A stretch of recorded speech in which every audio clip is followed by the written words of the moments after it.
香芋咧，唔好成日掛住炆嘢啦，呢個咧只有客家人先知道嘅芋頭新食法。寫真咧軟糯鮮香，肉香味非常之濃郁。我相信你哋咧食過一次就會中意嘅，平時咧用佢嚟招待客人啊，非常之啱啊！下邊我哋介紹一下食材先，15蚊買嘅梅花肉咧，記得叫老闆唔好打咁碎喎，寫親咧爽口好多，而且咧有肉香啲嘅。我哋再買一個香芋，呢個香芋咧係又粉又香嘅，要買嗰種咧偏紫色啲，攞起身輕手啲咧先夠粉糯。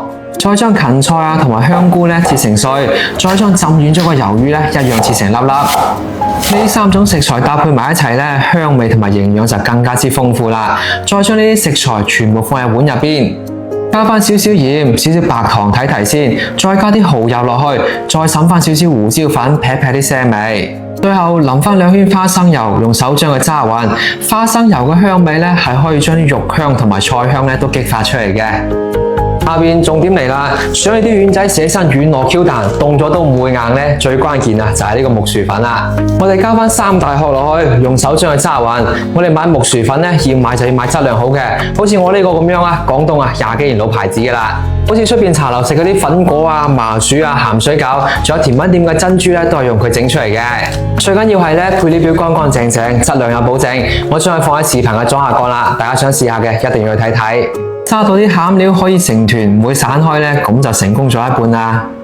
下邊我哋準備一個不鏽鋼嘅蒸碟，喺下邊擦翻少少油，費事嘅黐底啊。跟住戴翻個手套，抹翻少少油上去。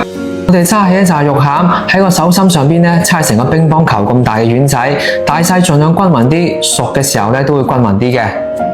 未試過今日呢個做法嘅咧，可以點個小紅心關注收藏起身，下次想食唔識整嘅時候咧都可以睇得翻嘅。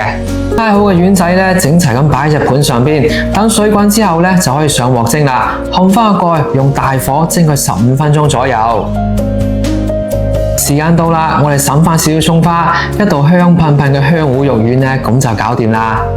嗰啲肉爽口嫩得嚟咧，又夠實淨，大牙得嚟咧，佢唔會黐牙喎。香芋再加埋魷魚嗰啲鮮味融合埋一齊咧，香噴噴啊，比出邊買嗰啲速凍丸仔咧健康好多。學識嘅朋友咧，快啲收藏起身試一試啦。最後咧，唔好唔記得點翻讚，加翻關注啦。